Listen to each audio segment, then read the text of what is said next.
한때 아시아의 금융 허브, 동방의 진주라 불렸던 도시가 있습니다. 바로 홍콩이죠.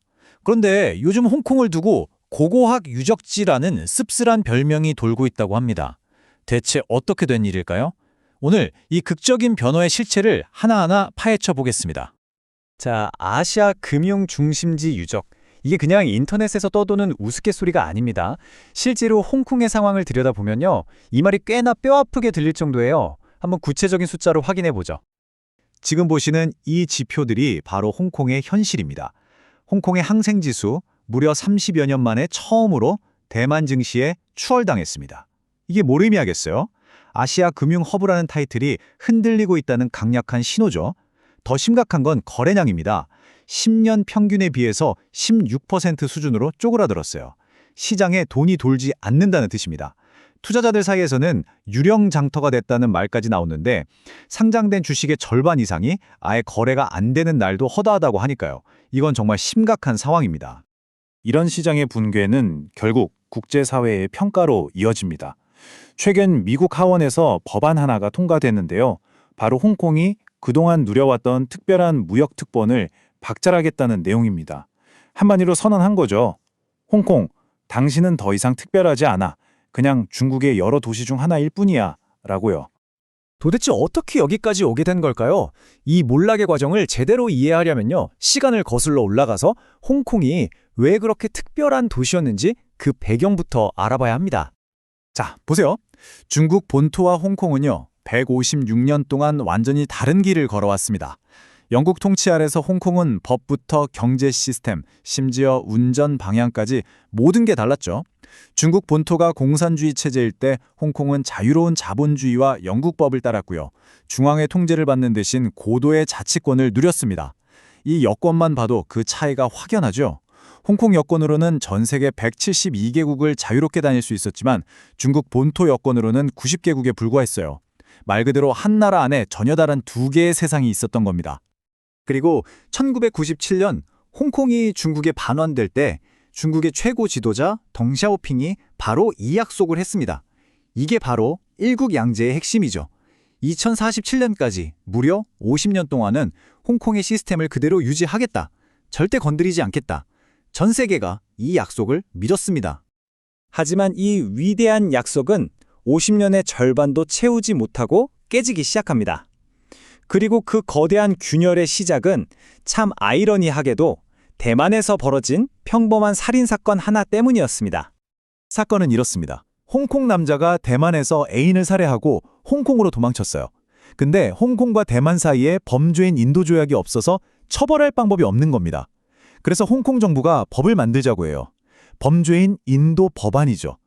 명분은 좋았어요. 법에 구멍을 메우자는 거니까요. 그런데 여기에 치명적인 독소 조항이 숨어 있었습니다. 이 법이 통과되면 범죄인을 대만뿐만 아니라 중국 본토로도 보낼 수 있게 되는 거였어요. 홍콩 시민들은 이걸 보자마자 직감한 겁니다. 아, 이건 중국 정부의 비판적인 사람들을 합법적으로 본토로 끌고 가기 위한 트로이의 목마구나. 그리고 이 불안감은 곧 폭발적인 저항으로 이어졌습니다. 무려 200만 명. 당시 홍콩 인구가 750만 명 정도였으니까 시민 4명 중 1명 이상이 거리로 쏟아져 나온 겁니다. 홍콩 역사상 전례 없는 규모의 시위였죠. 결국 홍콩 정부는 시민들의 저항에 못 이겨 법안을 철회했습니다. 하지만 이미 늦었어요. 이 200만 명의 거대한 함성은 그냥 말벌집을 건드린 수준이 아니었습니다. 중국 본토라는 잠자는 곰을 깨워버린 거죠. 베이징 지도부는 이 사건을 홍콩에 대한 통제력을 완전히 장악해야 한다는 심각한 도전으로 받아들였습니다. 그리고 2020년 전 세계가 코로나19 팬데믹으로 혼란스러운 틈을 타서 베이징은 결국 칼을 빼들었습니다. 홍콩의 자체 입법부를 완전히 무시하고 직접 법을 만들어 홍콩에 강제하기 시작한 거죠. 바로 홍콩 국가보안법입니다. 이 법의 진짜 무서운 점은요. 여기 나열된 4가지 범죄, 즉 국가분열, 정권전복, 테러, 외세 결탁이라는 개념이 너무나도 모호하다는 겁니다. 이건 뭐 말 그대로 코에 걸면 코걸이, 귀에 걸면 귀걸이인 식이에요. 길에서 민주주의 구호를 외치는 것, 외국 기자랑 인터뷰하는 것, 심지어 민주화 시위를 지지하는 스티커를 가방에 붙이는 것까지 전부 국가 안보를 위협하는 행위가 될 수 있는 겁니다. 그리고 걸리면 최대 종신형까지 받을 수 있게 됐죠. 사실상 비판의 목소리를 원천 봉쇄하겠다는 선언이었습니다. 여기서 그치지 않았습니다. 선거제도 자체를 바꿔버렸어요. 애국자가 홍콩을 다스려야 한다는 원칙을 내세우면서 새로 만든 자격심사위원회가 보기에 조금이라도 애국적이지 않다고 판단되면 아예 후보 자격을 박탈할 수 있게 했습니다. 물론 이 결정에 항소할 권리는 없습니다. 그 결과가 어땠을까요? 2022년 홍콩의 수장을 뽑는 선거에서 강경파로 유명한 전직 경찰청장이 단독 후보로 나섭니다. 그리고 중국 정부가 구성한 선거인단으로부터 99%라는 압도적인 지지를 받으며 당선되죠.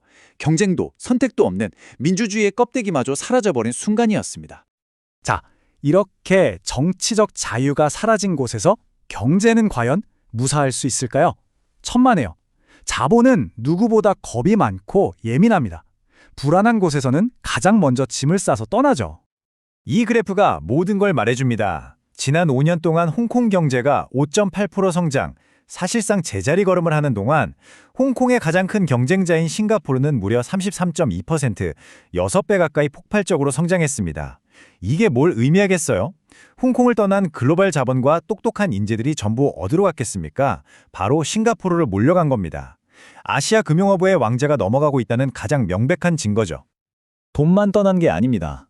페덱스 같은 물류 대기업, 월스트리트 저널이나 뉴욕타임스 같은 세계적인 언론사들이 아시아 본부를 싱가포르나 서울 같은 다른 도시로 옮겨버렸어요. 수많은 인재들과 심지어 평범한 홍콩 시민들까지 자유를 찾아 영국, 캐나다, 호주 등으로 떠났습니다. 영국으로만 10만 명 이상이 이주했다고 하니까요. 도시에 활력을 만들던 사람과 기업, 그 영향력이 통째로 빠져나가고 있는 겁니다. 도시의 색깔도 빠르게 변화하고 있습니다. 예전에는 전 세계에서 온 명품 쇼핑객들로 북적이던 거리가 이제는 중국 본토에서 잠깐 들르는 당일치기 여행객들로 채워지고 있어요. 홍콩의 고유 언어인 광동어보다 중국 표준어인 보통어가 더 자주 들리기 시작했고요. 동양과 서양이 만나는 독특한 곳이라는 홍콩의 정체성은 점점 희미해지고 그저 중국 남부의 평범한 대도시 중 하나가 되어가고 있는 거죠. 그렇다면 이 홍콩의 이야기가 지금 우리에게 던지는 메시지는 뭘까요?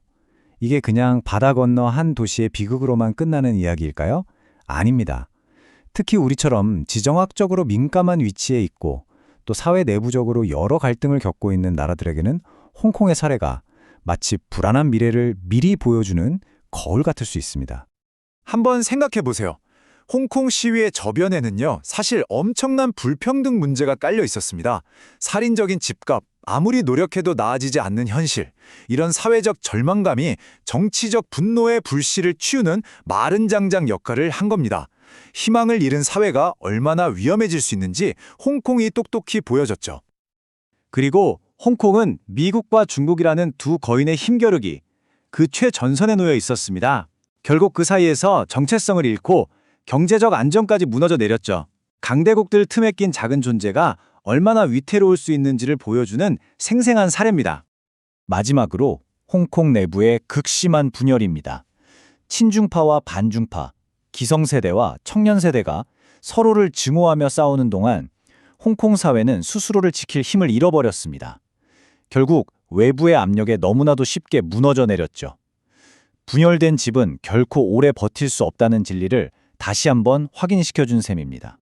결국 홍콩의 이야기는 단순한 경제 위기에 대한 보고서가 아닙니다. 그보다 훨씬 더 근본적인 질문을 우리에게 던지고 있습니다. 자유 없는 번영은 과연 가능한가? 어쩌면 우리는 지금 홍콩을 통해 우리 시대의 가장 비싼 역사 수업을 듣고 있는지도 모릅니다. 한 사회의 번영을 떠받치는 진짜 기둥이 눈에 보이는 돈이나 자본이 아니라 눈에 보이지 않는 자유 그 자체일 수 있다는 것.